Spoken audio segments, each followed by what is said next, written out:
Hello student, welcome back my YouTube channel. आप सभी का हमारे यूट्यूब चैनल गौरव फुटिया और चश्मे का फिर से स्वागत है। स्टूडेंट, आज की वीडियो आप सभी के लिए बहुत ज्यादा इंपॉर्टेंट होने वाली है, क्योंकि आप सभी लोग बीएससी नर्सिंग के फर्स्ट सेमेस्टर के मेन एग्जाम देने वाले हैं। इसमें आप किसी भी स्टेट से हो, राजस्थान से हो, हरियाणा से हो, उत्तर प्रदेश से हो, आप झारखंड से हो, किसी भी स्टेट से हो, सभी में आईएनसी के द्वारा बीएससी नर्सिंग का जो सिलेबस है वो जारी किया हुआ है। तो सभी कॉलेजों में जो फर्स्ट सेमेस्टर का सिलेबस होता है, सेकंड सेमेस्टर का सिलेबस है, लगभग सभी में सेम है। आपके यूनिवर्सिटी के द्वारा मेन एग्जाम है जो कंडक्ट करवाए जाते हैं जब आपके सेमेस्टर का फाइनल एग्जाम होता है। उसमें आप फर्स्ट सेमेस्टर, सेकंड सेमेस्टर, इसी तरह के बाकी सेमेस्टर के एग्जाम देते हैं। तो आज इस वीडियो के माध्यम से मैं आपको फर्स्ट सेमेस्टर के एनाटॉमी और फिजियोलॉजी के वो इंपॉर्टेंट क्वेश्चंस बताने वाला हूं उन सभी स्टूडेंट को, फिर चाहे वो Rajasthan university of health RUHS के स्टूडेंट हो, एवीएबीयू उत्तर प्रदेश के स्टूडेंट हो, हरियाणा के हो। विशेषकर ये वीडियो सभी स्टूडेंट्स के लिए होने वाली है, क्योंकि सिलेबस आईएनसी का सारी जगह सेम है। ये इंपॉर्टेंट क्वेश्चन उन सभी स्टूडेंट्स के लिए हैं जिनकी तैयारी अच्छी चल रही है, वो इनसे अपना एनालिसिस कर सकते हैं क्या वो ये क्वेश्चन उन्होंने पढ़े हैं। बाकी वो स्टूडेंट जिनको डर लगता है कि सर हम फेल ना हो जाए, हमें ऐसा कुछ पास होने का कोई कंटेंट बता दो, वो सारे क्वेश्चन इस टाइप के आपको इस वीडियो में मिलने वाले हैं। अगर आप इस चैनल पर पहली बार है तो चैनल को सब्सक्राइब कर लेना, और आप ये वीडियो कहीं से भी देख रहे हैं, आप अपना जरूर स्टेट कमेंट जरूर करना, साथ ही अपना कॉलेज का नाम जरूर लिखना, जिससे मुझे पता चल सके कि आप कौन से कॉलेज से, किस स्टेट से ये वीडियो देख रहे हैं। चलिए वीडियो की शुरुआत करते हैं। जब तक आप लाइक कर दीजिए, चैनल को सब्सक्राइब कर लेना। सबसे पहले हम यहाँ पे बात करेंगे एनाटॉमी की। जैसा कि आप सभी को पता हो, मैं कुछ पेपर पैटर्न के बारे में बता देता हूँ। Rajasthan university of health science RUHS के द्वारा जो एग्जाम कंडक्ट होता है उसमें आपके 4 टाइप के क्वेश्चंस आते हैं। जो पहले क्वेश्चन आते हैं वो ऑब्जेक्टिव टाइप आते हैं। उसमें आपका ऑब्जेक्टिव हो सकता है फिलिंग इन द ब्लैंक्स, हो सकता है ट्रू या फॉल्स वाला। इन 3-4 पैटर्न में से कोई आपके, ये 3-4 पैटर्न में से कोई ना कोई 10 क्वेश्चन एक एक नंबर के आपके आएंगे। उसके बाद आपका सेकंड नंबर का क्वेश्चन होता है शॉर्ट टाइप आंसर, जिसमें आपको शॉर्ट टाइप आंसर देना होता है। थर्ड नंबर का क्वेश्चन होता है जो आपका लॉन्ग टाइप आंसर होता है, वो 5 नंबर का होता है। शॉर्ट टाइप आंसर 4 नंबर का। सबसे लास्ट में होता है शॉर्ट नोट्स। शॉर्ट नोट्स में आपको 4 नंबर का या 3 नंबर का, जैसा वहां पे नंबर मार्किंग रहती है। तो यहाँ पे एनाटॉमी और फिजियोलॉजी में मैं पर्टिकुलर सब आपको एक्सप्लेन करके बताऊंगा कि आपको शॉर्ट नोट्स कौन से आ सकते हैं, लॉन्ग टाइप में कौन से आते हैं। सबसे पहले आपको बता दूं, अगर आप एनाटॉमी फिजियोलॉजी का पेपर दे रहे हैं तो Rajasthan university of health science में आरयूएचएस में दोनों पेपर एक ही पेपर में आते हैं। आपको सेक्शन ए सेक्शन बी करने को मिलता है, जिसमें आपको सेक्शन ए के अंदर एनाटॉमी करनी होती है, सेक्शन बी में आपको अलग अलग कॉपियां मिलती हैं, सेक्शन बी में आपको फिजियोलॉजी करनी होती है। एनाटॉमी में, एनाटॉमी का मतलब होता है अगर आप कोई भी क्वेश्चन कर रहे हो तो उसमें आपको डायग्राम बना के जरूर आना है। पर्टिकुलर किसी भी ऑर्गन की स्ट्रक्चर आपको बना के जरूर आनी है, क्योंकि डायग्राम बहुत ज्यादा इंपॉर्टेंट होता है एनाटॉमी में। जबकि फिजियोलॉजी में आपको उसकी फिजियोलॉजी या फिर जो भी क्रिया विधि हिंदी में कहें तो वो सारी आपको लिख के आनी होती है।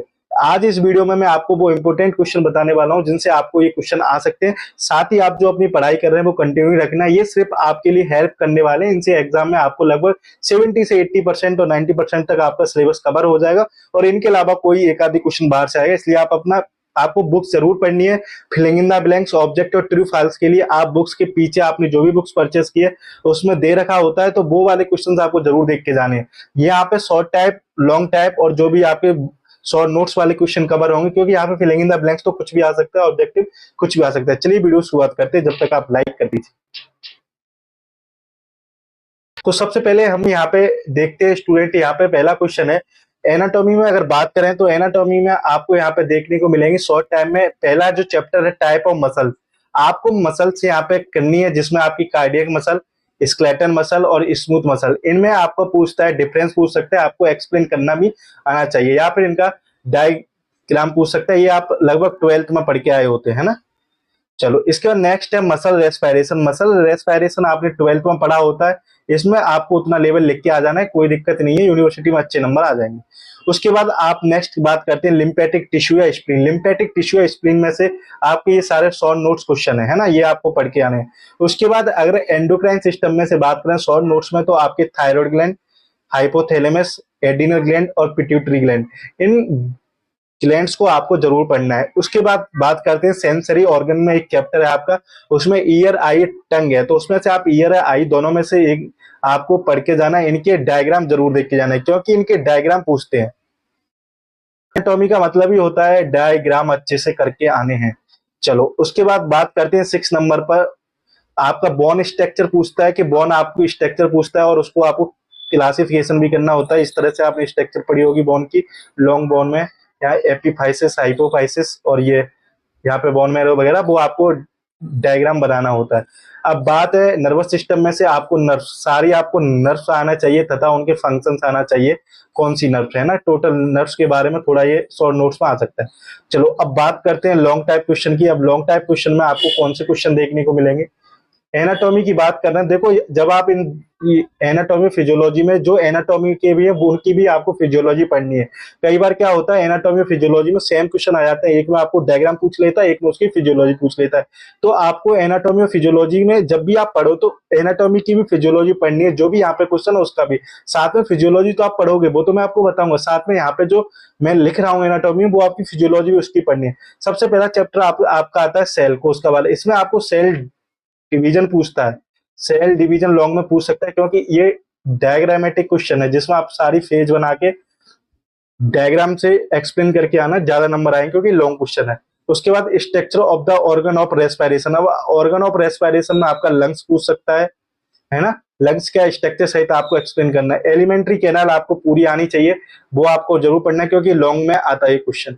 डाइजेस्टिव सिस्टम का क्वेश्चन है, अगर बच्चों को नहीं पता है ना, डाइजेस्टिव का क्वेश्चन है ये।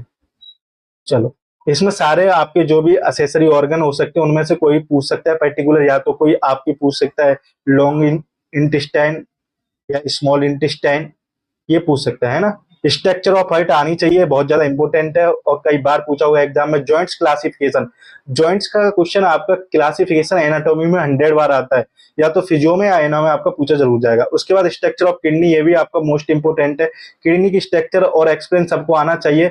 ये क्वेश्चन है जो पर्टिकुलर फिक्स रहते हैं, इनसे क्वेश्चन आने की संभावना रहती है। अगर बात करें लास्ट चैप्टर मेल और फीमेल रिप्रोडक्टिव सिस्टम में से, इसमें आपको डायग्राम आना चाहिए है ना, साथ ही इसमें एक डायग्राम और है रेस्ट, वो आप जरूर इंक्लूड करना, डायग्राम आपको अच्छे से बनाना है। चलिए अब बात करते हैं फिजियोलॉजी की। फिजियोलॉजी के कौन से इंपोर्टेंट क्वेश्चन है जो आपके यहाँ पे पूछे जा सकते हैं। सारे क्वेश्चन आप लोगों को एनाटॉमी के साथ साथ इनकी फिजियोलॉजी भी पढ़नी है, क्योंकि एना और फिजियो का आप 12th के लेवल का भी करके आते हो तो बहुत सही है। आपको वहां पे एग्जामिनर को ये नहीं दिखाना है कि तुमको कितना आता है, बल्कि ये करना है कि जो पूछा है वही लिख के आना है।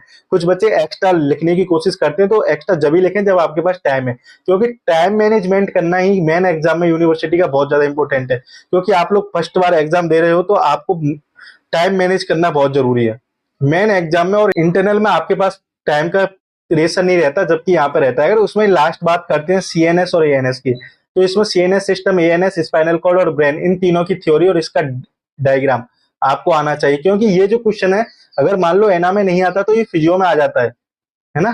तो ये एना और फिजियो के लिए मैंने आपको कहा कि दोनों एक साथ पढ़ के जानी है आपको, अगर एना पढ़ रहे हो तो उसकी फिजियो भी आपको पढ़नी है। चलो उसके बाद करते हैं फिजियोलॉजी की। फिजियोलॉजी में आपके सामने शॉर्ट नोट्स में पूछ सकता है साइनोसिस क्या होता है ना, साइनोसिस, हाइपोक्सिया, उसमें डाइजेस्टम में पेनक्रियाज, गॉल ब्लैडर। अगर बात करें ब्लड प्रेशर, होम्योस्टेटिस आपको आना चाहिए क्या होता है, आरबीसी, डब्ल्यूबीसी और ब्लड ग्रुप, ये 5 स्टार है ना। ये आपके फिजियोलॉजी में आ जाएंगे, और जो एना में बताया उनकी फिजियोलॉजी आपको जरूर पढ़ के आनी है। ये वो चैप्टर है, आपके पास सफिशिएंट टाइम है, 20-25 दिन में आप ये पढ़ लीजिए, शॉर्ट नोट्स बना के पढ़ लो या फिर बुक से पढ़ लो, कैसे भी करके इनको पढ़ के जाइए, जिससे आपको एटलीस्ट एग्जाम बहुत अच्छा जाएगा अगर आप ये भी कर लेते तो। लॉन्ग टाइम में बात करें तो सबसे फर्स्ट इंपोर्टेंट क्वेश्चन है टिश्यू रिपेयर। टिश्यू रिपेयर आपको जब भी पेपर अगर अच्छा खासा बनता है तो 100 बार पूछ लेते हैं टिश्यू रिपेयर, है ना। या टिश्यू रिपेयर या फॉर्मेशन दोनों अलग चीज है, जब आपको देख लेनी है। फिजियोलॉजी ऑफ रेस्पिरेशन, रेगुलेशन है, एंड ये भी आपको मैंने बताया रेस्पिरेशन से रेगुलेशन पूछ सकता है और मैकेनिज्म भी पूछ सकता है ना। उसके बाद फंक्शन ऑफ लीवर, ये डाइजेस्टिव सिस्टम का मोस्ट इंपोर्टेंट क्वेश्चन है, और मैकेनिज्म ऑफ गैस्ट्रिक जूस कैसे बनता है वो भी, क्योंकि ये लीवर से कहीं ना कहीं रिलेटेड है। उसके बाद डबल सर्कुलेशन सिस्टम जो आपने 12th में पढ़ा, ये भी आपके लिए इंपॉर्टेंट है। फंक्शंस ऑफ हार्ट और फॉर्मेशन ऑफ ब्लड क्लॉटिंग, ये क्वेश्चन अलग है, फॉर्मेशन ऑफ ब्लड क्लॉटिंग इसको जरूर देख के जाना, क्योंकि अगर फंक्शन ऑफ हार्ट नहीं दिया तो वो इस क्वेश्चन को जरूर डालता है, फॉर्मेशन ऑफ ब्लड क्लॉटिंग, क्योंकि इसमें क्लॉटिंग फैक्टर एवं क्लॉटिंग की जो मैकेनिज्म है वो जरूर आती है। अगर आपने अब भी पढ़ना स्टार्ट नहीं किया तो पढ़ लीजिए, इतना तो पढ़ लीजिए जिससे आपके नंबर अच्छे आ जाए और आप पास हो जाएं, क्योंकि फर्स्ट सेमेस्टर में अगर आप फेल हो गए तो दिक्कत आ जाएगी। उसके बाद 6 नंबर पर बात करें आपका यूरिन फॉर्मेशन या जीएफआर। यहाँ जीएफआर आपकी गर्लफ्रेंड नहीं है, ये अलग है ना, जो आप पढ़ रहे हो। यूरिन फॉर्मेशन बहुत ज्यादा इंपॉर्टेंट है, क्योंकि यूरिन फॉर्मेशन में आपकी सारी आ जाती है, पूरी मैकेनिज्म आ जाएगी जो आपको पूछेगा। साथ में एक क्वेश्चन यहाँ पे अगर पूछ ले जाते कभी कभी, एंजियोनिन रेनिन मैकेनिज्म है ना, एंजियोटेंसिन रेनिन मैकेनिज्म बहुत बार पूछ लेता है, एक बार देख लेना अगर इंपॉर्टेंट बनता है तो। उसके बाद अगर रिप्रोडक्टिव सिस्टम में से बात करें तो मेस्टोसाइकिल पूछता है जरूर, मेनोपोज या फिर मेस्टोसाइकिल में से दोनों पूछता है मोस्टली, मेस्टोसाइकिल। और 8 में आपका सीएसएफ जरूर पढ़ के जाना। ये आपका एना और फिजियो का रहेगा आरयूएचएस के बच्चों के लिए। बाकी अदर बीएससी नर्सिंग के कोर्सेज के लिए आपके एग्जाम बहुत जल्दी हो जाएंगे। आपको ये वीडियो अच्छी लगी है, कोई भी डाउट्स है तो मुझको कमेंट्स में पूछ लेना। बाकी हम जल्दी एनाटॉमी फिजियोलॉजी के और बाकी अदर सब्जेक्ट्स के पेपरों की हम लेके आएंगे वीडियो। आप लोग इस चैनल को जरूर सब्सक्राइब कर लेना। Thanks for watching this video, please do like and subscribe this channel.